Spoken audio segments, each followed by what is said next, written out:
Voilà, bonjour chers internautes, bonjour à tous ceux qui me suivent. Aujourd'hui, je parle effectivement du secret, des différents secrets de la recherche de la richesse. Vous voyez que beaucoup de gens ignorent que tout ce qui tourne autour de la richesse a un travail sérieux, a un travail mystique qui n'est pas ordinaire. C'est-à-dire, quand la personne se lève pour aller chercher de la richesse, il y a un fardeau. Il y a un fardeau de taille qui est devant lui. Ce fardeau de taille qui est devant lui consiste à expliquer à la personne que si vous ne passez pas par la voie maçonnique, il y a d'autres voies qui sont des voies de péché, des voies où ces péchés-là peuvent être pardonnés. Si après la richesse, on se repentit et on se met au travail pour fructifier la richesse, développer la richesse et avancer avec propreté dans cette richesse-là. Il ne s'agit pas d'utiliser seulement le Coran dans ce cas, mais le Coran est indispensable à la vie de l'homme.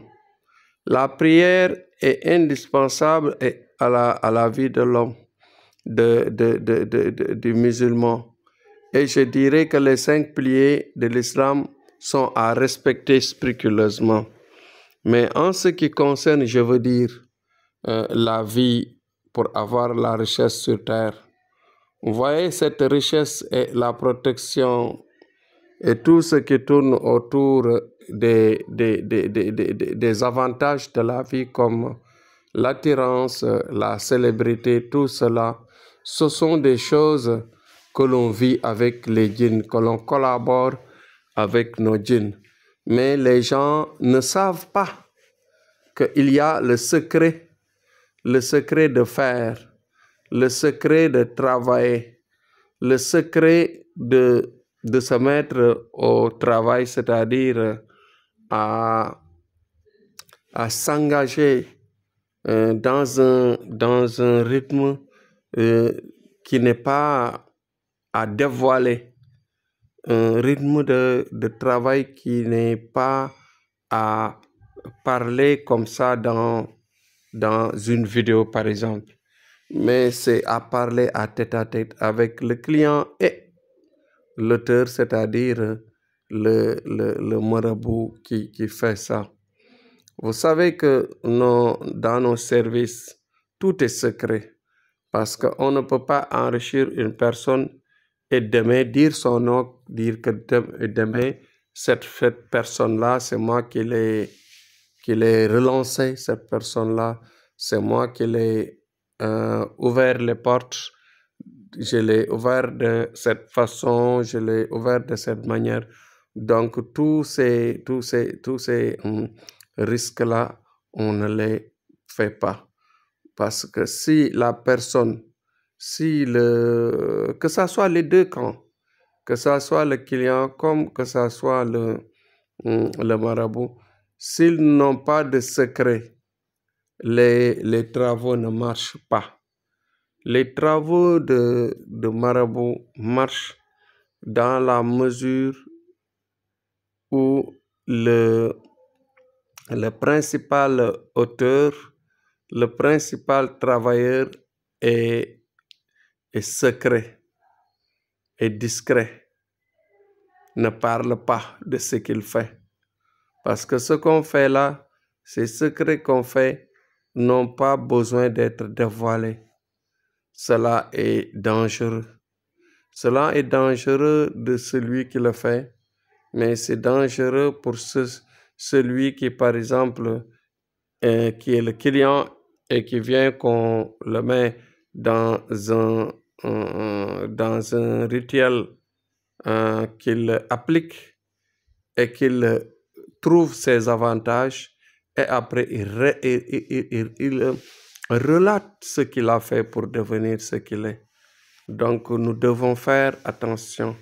nous devons respecter les normes, nous devons respecter les règles, parce que tous les travaux mystiques ont des règles à respecter, des normes à ne pas dépasser.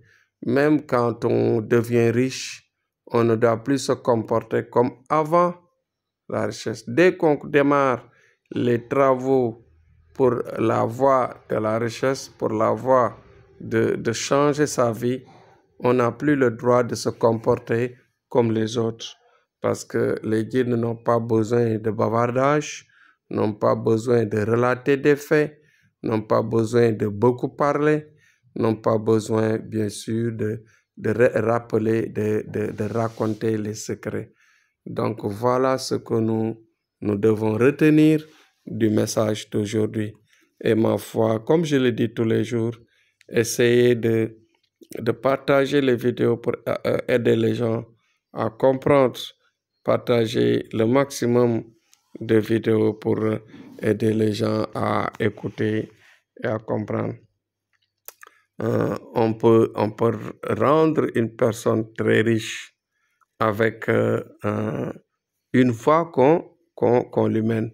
Mais il faut que la personne aussi soit vraiment quelqu'un de fort. Il faut qu'il soit fort intérieurement.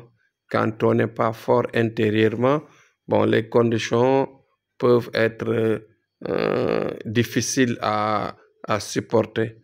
Donc, aucune voie pour la richesse n'est facile mystiquement, n'est pas facile à supporter, n'est pas facile à vivre naturellement. Donc, dites-vous bien que Chardon est là et il vous mettra sur les conditions les meilleures pour vous aider, bien sûr, à avoir cette chance, à avoir la chance de réussir votre vie, la chance de réussir vraiment ce que vous devez, bien sûr, ce que vous devez avoir dans votre vie, c'est-à-dire le minimum pour survivre et pour travailler autour de vous, aider des gens à construire des maisons, des églises, des mosquées, etc., des écoles coraniques, tout ce qui est à la portée de la population pour toujours faire des prières de ce genre. Parce que la prière la plus haute, c'est de construire, de faire des biens qui même après la mort restera ici et que les gens en bénéficient. Donc, c'est le souhait que je fais à tout le monde et le courage qu'il faut avoir, bien sûr, pour affronter nos services. Nos services pour travailler à la richesse ne sont pas des choses très faciles. Soyez discrets, soyez courageux et soyez vraiment partants pour vous aider vous-même et aider votre entourage, aider vos enfants et vos parents. Merci et à demain. Je vous répète aussi que nous ne sommes pas de la science démaçonnique. On n'a pas besoin de sacrifier des humains, ni du sang des humains, ni des organes des humains, ni des membres des humains. Nous travaillerons toujours à faire des mystiques et des sacrifices liés à l'animal. Donc, dans le sens noble des termes, pour ne jamais faire du mal. Mais toujours ce qu'on fait sera dans les normes de la civilisation mystique pour arriver à vos fins.